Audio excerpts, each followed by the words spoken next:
What is up, watch friends? Welcome to the New Year's Eve of 2024, going into 2025 episode of Talking Timepieces with Tony. I'm Tony. Today I'm wearing my Anthony Burton triple calendar timepiece. This is when I had my own watch company 22, 23 years ago. I had multiple designs. I wasn't a watchmaker, I was a watch assembler, but I was a watch designer. And this particular one, it's a triple calendar. Made these in 2002, 2003. It's one of the very few quartz watches that I made. This particular one I made out of parts that I had left over from. I made it, and I think in 2016 when I did this one and another one for my neighbor friend. She was moving to Belize, and I made her one out of rose gold because I had a rose gold case, and it was kind of a going away present to her or for her. And so that's where these came from. But I still enjoy wearing it. It was a fun, it was a fun time when I was making watches. Today is going to be kind of a busy 2024 episode and the last one of 2024, obviously. We're going to be doing, what's your holy trinity? I asked one, and I asked another sales rep at Bindi what theirs were, and we'll get into it. All right, no intro today. Too much to do. All right. At Bindi Jewelers, sales rep Scott. Scott, how you doing today? I'm good. How are you, Tony? Yeah, awesome as always. You're familiar with the Holy Trinity? I am. What three brands are in the Holy Trinity? Audemars Piguet, Vacheron, Constantine, and Patek Philippe. Okay, if you could create your own Holy Trinity, what three brands would you choose? Great question. I would kick out Vacheron. Add Lange. Okay. Keep AP and Patek? I know Patek's getting a lot of flack recently. That doesn't mean they make bad watches. I know the Holy Trinity is supposed to be Swiss brands. That's kind of why I put Lange in there. I do not think it should be, that's my main stance. I do not think it should be Swiss only. No, the Holy Trinity of watchmaking is allowed to have brands from other countries. Awesome. Okay, so Lange, Patek, and AP. Let's do that. Bindi Jewelers, I'm here with, this guy. His name's Juan. Juan, how's it going? Guys. All right, so you're familiar with the Holy Trinity, correct? Of course. All right, so if you had to pick any three to make your own Holy Trinity, what would it be? I will keep Patek and AP. I will keep AP. I love AP. I will take out Vacheron, and then I think I will choose FP Journal. That's a good choice. A very good brand. Very good. And there's another brands too, like LC, Breguet, but I mean, I only have three options, so yeah, those three. Okay, awesome. Thanks, man. All right. All right, so I asked a few other people at Bindi, including some of the managers, if they wanted to participate in my little question and answer thing with them, but they're camera shy, so they said no. So my question to you for the end of the year, we all have, we know what the Holy Trinity is. We have Vacheron Constantin, Audemars Piguet, and Patek Philippe. It's something someone came up with and it's stuck. It's not it's not really a real thing. I mean, it is because everyone knows it, the Holy Trinity. But it's just a made-up thing. It's not sanctioned by the Swiss government or anything like that. You know what I mean? And it's only supposed to be Swiss watch brands. But hey, man, you can put in there whatever you want. For me, I would definitely take out AP. And I would most likely add Breguet. Just because Breguet have so much history. There's so much about Breguet that is overlooked. And the patents they've done, inventing the tourbillon, Abraham Louis Breguet, the very first wristwatch ever for a woman, the queen of Naples, I can't remember, but so there's a lot. I'd probably go with Breguet. Now Vacheron is another one. I really love Vacheron, but I mean they didn't even start using in-house movements till 20th century, mid 20th century. And Patek, even though, the issues with Thierry Stern, with some of the things he's said recently, that you still can't take away from the brand Patek and what they've accomplished and who they are. It's a no-brainer, really. Because I was going to say, well, what about JLC? FP Journe, of course, too, you know, but there's a lot of Chapek, whatever, you name it, right? But there's, so I want to know what your thoughts on the Holy Trinity is. Now, let's get into the state of the collection. So, my collection consists of watches that I consider that are here in my residence that I wear the most. Okay, so first and foremost, let's take my most exciting purchase of 2024 was the Rolex Daytona. When I got that call, man, I was like, no way, dude, no way. You know what I mean? I was blown away, but I was never really, you know, people strive for the Daytona, but I never really did. So, you know, and call me what you want, say, oh, you're full of it. Everyone wants a Daytona. No, not everyone does, man. I'm not saying I didn't want it, but I was like stoked I got the call to get a Panda Daytona at the AD. It doesn't happen to a lot of people, right? But I got the watch, but it's also what I would consider my most disappointing purchase of 2024. You know, when I picked up the watch, I was excited. I was in that room. We were, you know, having some champagne, and I'm just looking at it and whatever. I had my reading glasses on, and it was amazing, you know. But then I get home, and if I didn't have my, you know, you guys already know that's the legibility issues with it is what the problem was. And I was super bummed out that I have a watch I can't wear. Keep in mind, I have the watches here. I have watches in the bank that I don't touch because it's not because I don't want to wear them. Well, apart from the Daytona, but you know, I just don't want to have a lot of expensive watches here, you know. And I'm thinning the herd, so to speak. So the watches I'm going to show you today are watches that are here, and the watches that throughout time are the watches I've just sort of gravitate to. You know, I wear multiple watches a day. I don't just wear one watch a day and then a Nux or for, you know, I will wear, how my day consists is basically, if I'm out for the day, I'll wear one watch. Obviously, I don't bring watches with me when I'm going somewhere and changing them. But then when I'm at home and I'm just chilling out, I'll wear a watch. Could be for 10 minutes, could be for an hour, and then I'll change it and put the other one on. That's what I do, man. I don't know. So let's go with the first one in my collection of watches that I wear, you know. And so first one, I'm going to go with this DeMarco. I just got this DeMarco watch company. Mike DeMarco sent me this as a gift, and I did a video on it, and I just find myself, I am wearing it, and not daily as much. When I first got it, I wore it like for an entire week, which was crazy. I don't do that with just about anything. But anyway, so I've been wearing this, so I just keep it in my daily box now because it's a daily wear. I could put it in my not as much luxury sort of box. I've got this box that I'm showing you, and I've got 1, 2, 3, 4 other boxes here. So, but this one's just here. I like it.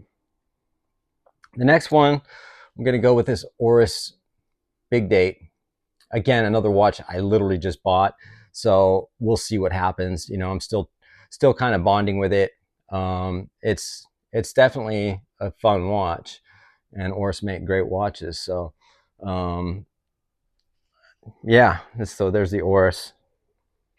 The next one is my Nomos Tangente. This is the lemon biscuit out of that limited edition runs that Nomos did of 175 years of Glasuta. This is number 80 out of 175. I enjoy this watch. I wore it yesterday. Love this watch. Next watch, another Nomos. This is the Club Campus California dial. It's the cream coral with blue suede shoes, blue suede type strap. Alcantara, I guess. Another watch I enjoy wearing. I wore this one last night as well for a period.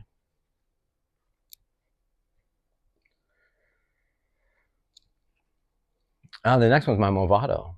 I don't know why I put it back in this box because I was wearing it. I admired it. I hadn't worn it in so many years, and I hadn't had a battery in it in so many years. And I've had this watch since 2007. and it's just it's a cool watch, man. I love these Movados. Not all Movados, but I love the museum piece. The next, this one's a special piece because it just, some of the watches that I buy depend, might be where I'm at time in my life or whatever. And this particular Zodiac Super Seawolf, I bought this in Nashville in 2023 when I was there with my buddy Lincoln. We were there recording my single, song called Don't Blame Yourself. And we were also watch shopping, and that's where we discovered Fink's Jewelers and King Jewelers, and that's where I bought this, at King Jewelers. I love this watch because it is a fun watch. It's ceramic. It's a ceramic casing around stainless steel is what it is. And it's a 200-meter diver, so it is a serious dive watch, but it's fun. It's super accurate too. I just recently saw a video on this watch. The guy said it was an ETA movement, which is not true. It's a in-house STP 111, 1-11. They're owned by the Fossil Group. But yeah, it's a fun watch. It's a great watch. I can't wear this for too long because it's just the colors, whatever. But I do enjoy it. This one, it's another one. I have been wearing it a little more. This is my Mont Blanc Heritage salmon dial. I had this in another box, and then I was looking for it, and I thought, oh, I'm going to wear that, Can't remember what inspired me to pull it out again, and then I was like, well, I'm wearing it, and then I put it back in my rotation box, so to speak. It's beautiful dial, man. It's, the textures and the layering in this dial are awesome. Dauphine hands. Salida SW200, I think.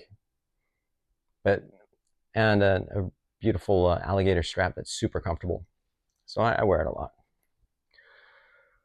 The next watch, let's go with this one. This one is another one that has some more meaning to me. This is a Pasha. Gerald Genta design. But I got this from my buddy at Generales in Toluca Lake. They sell a lot of older watches. And when I did an event a couple years ago, a watch event at Generales, I hosted it and whatever. And it was pretty cool. And this watch was actually there, and I was gonna buy it. I made an offer, and he accepted the offer. But then I didn't buy it because it needed a service. And I was like, just get a service, and then just it didn't happen. And then I believe I bought this earlier this year. Yeah, I did. So I finally went back in there, and he still had it. And then I made the offer again, same offer, and he gave it to me. So I love this watch. I love the bracelet. It's super comfortable. It has I would say Cartier's high horology. It has power reserve, a GMT hand, and the movement's beautiful. It's super thin. It's 38 millimeters, and it has, when you're going back to, I think this is about the mid 2000s. Very similar bracelet. In fact, I'm sure these bracelets are made in the same factory that the Patek Philippe 5711s or the whatever Patek, Anyway, I've been wearing this a lot. It's super comfortable. I like the way it looks. It's super understated. I'm going to put this one on. And double deployment, fold over. Beautiful movement if you can. It's super decorated as well. But I love it. Can't read the date at all, but other than that, it's a pretty sick watch. So that's one of my Pashas. Let's move on to the next one, shall we? Sorry, you guys. I'm just taking. I'm not going to try them on, take them off, and put them. Yeah. So the next one is another Pasha. This is the first watch I bought in 2024. came on a bracelet as well. I just prefer it on the alligator leather that it comes with. It's a 41 millimeter, but that blue dial is just absolutely stunning. You know, it's, I get compliments on this watch too. It's one of the only watches that people compliment, you know, because it just looks that good, you know. So that's another one. Then we're going to get into the see this. You guys see this one often. Zenith Open Heart Chronomaster. You know, El Primero. Beautiful piece. Beautiful movement. You know, I just did a video on Zenith. It didn't get very many views because anytime you do a video that's not related to Rolex, generally doesn't get too many views, at least on my channel. But it's a beautiful watch. And I bought this because I had the same watch as this back in 2002. And I loved it. But I got rid of it. Wish I hadn't. And I always meant to get another one, and I just never did. And then finally, Zenith Bindi had an event that I went to, and so I bought this to wear at that event. And of course, I wear it all the time now too. Beautiful watch. Zenith are awesome. I don't know why people give me so much shit about Zenith, man. It's so funny. And then you guys could probably guess what the next one is. Zenith Pilot. This is my most worn watch, period, hands down. It's only stopped a couple of times from not wearing it, but you know, for the most part, it's always being wound and worn and wound, whatever. But I love this watch. It's super legible. I love the aesthetics of it. And I mean, beautiful, just very simple, you know, understated. You've seen it a million times. The next one, let's go with my Rolex Submariner 14060M. Just, you know, it's so funny because, you know, I had the 124060, which I loved. It was 41 millimeters. It just felt bulky, you know? So I stopped wearing it once I got the GMT. And then I was like, I need to get another Submariner, you know? Because I got rid of that Submariner just recently. And I really missed having a sub. I just had to have another sub. But I really wanted to get this particular one, a 14060M.